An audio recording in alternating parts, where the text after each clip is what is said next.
Finally, a Fishroom update. You guys were waiting so long. What was the problem? New camera. Stay tuned.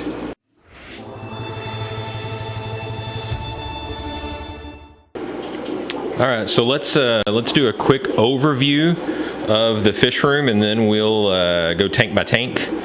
So on this side, we've got 220s up top. We've got the 29. We got the 55. We got the 20 long. We got the 20 long.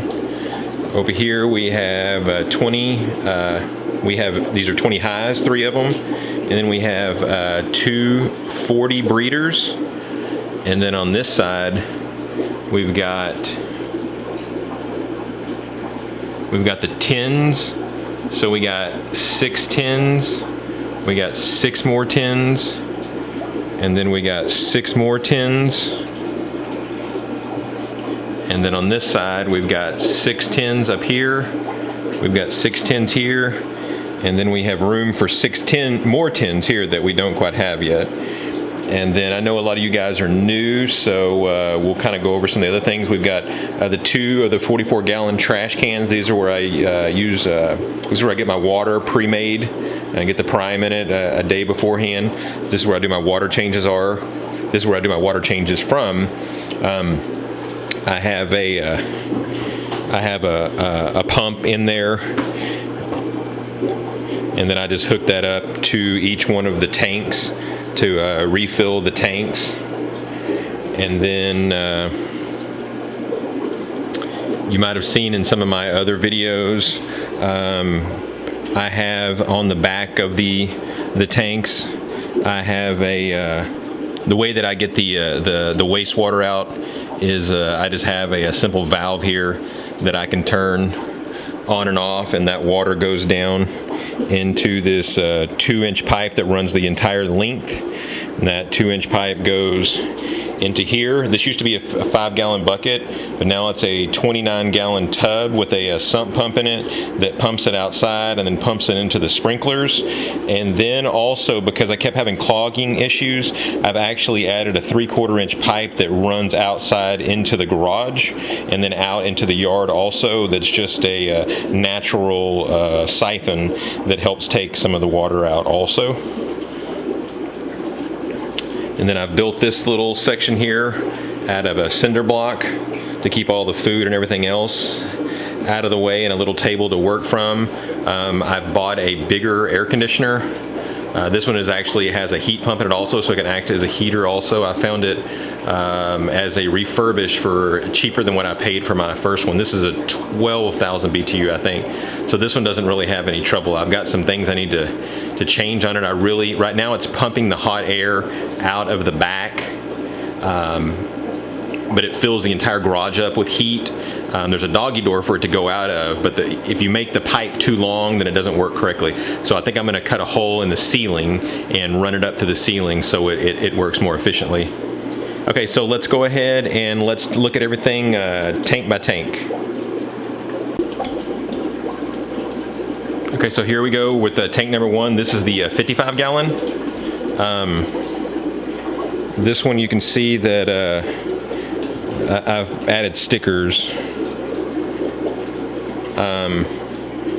We've got red white face discus, we have powder blue rams, and then we have the chocolate longfin plecos.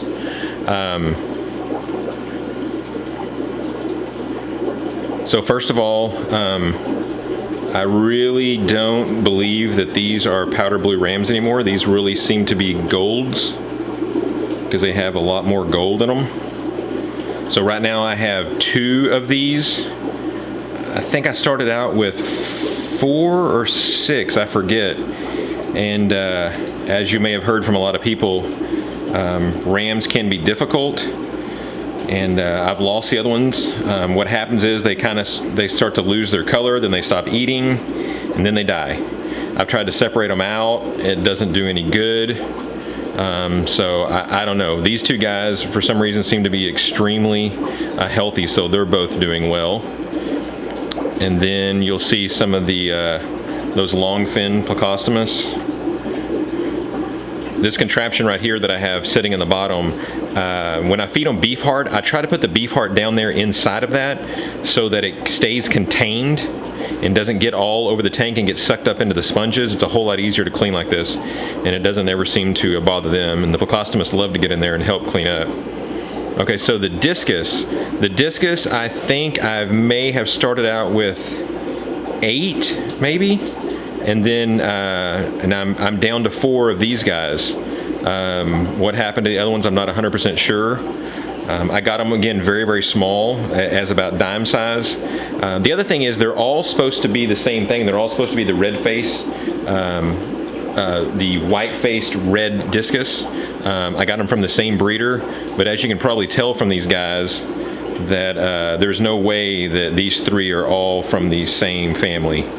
Obviously, they're just now kind of starting to get a little bit of color.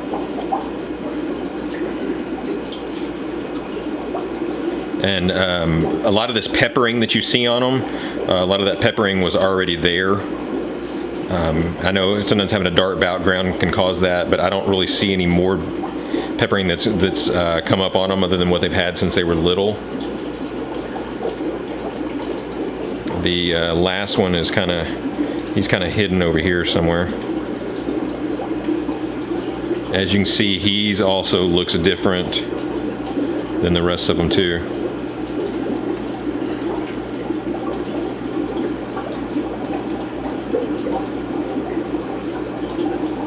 Okay, let's move over to the next tank. Okay, here we are with tank number 2. This is the 29 gallon. This right is overstocked a little bit right now, so it's pretty cloudy. I did about an 80% water change yesterday, but it was real clear then, but it's already fogged back over again. So let's see what we got in here. We got your Corys swordtail, the black swordtail, the clown Pleco, purple Moscow guppies, and Stera by Corey. So what the plan is once I start getting some other tanks that are finished cycling, I'm going to move the black swordtails into a 20. I'm going to move the Koi swordtails to their own 20, and then I'm going to move the Moscow guppies into a 10. Once I have those ready, I'll leave the Stera by Corys in here, and I'll also leave the clown Plecostomus in here also. Then I plan on moving the angelfish that I have in here to have their own tank, so they have a place where they can begin to pair off. When I put the water in here, I blew the sand everywhere and I haven't fixed it yet. Probably won't see any of the clowns. They pretty much stay hidden almost the whole time.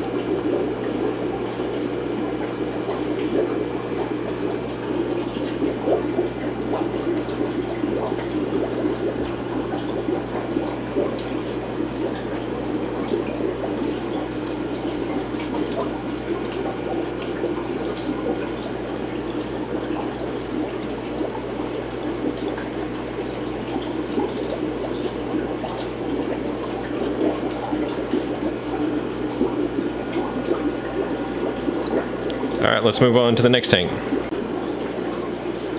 Okay, here we are with tank number 3. This is a 20 gallon long. As you can see what we got in here, we got albino bristlenose, orange lyre swordtails, and panda Corys. You'll also notice in here there's probably 10 or so juvenile guppies swimming around. I have no idea who had these, because I had 3 separate sets of guppies in here at one time when I was still cycling tanks. So I moved the parents because I knew what they were, but I left these guys trying to wait for them to color up some so I can have a clue where to separate them to. Get some shots of them here.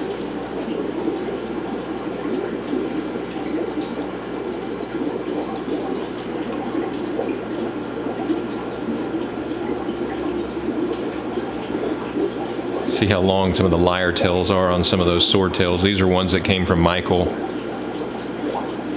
If you can see that male that's in the back, I wish he would come up here.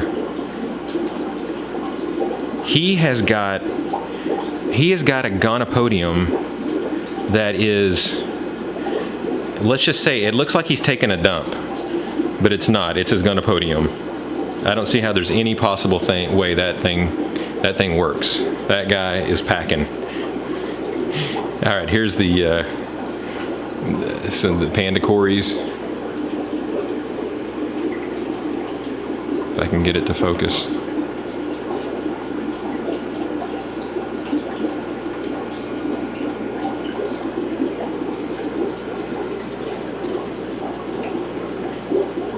Thanks again, guys, for joining me for this Fishroom update. This was part one of, I don't even know how many parts yet, but there'll be other ones to come out. I wanted to keep it short so you guys will be able to take it all in and not be too long. I appreciate you guys stopping by. Please leave a comment or a suggestion. Don't forget to like, and if you haven't subscribed already, love for you guys to subscribe. Thanks again, guys, and God bless.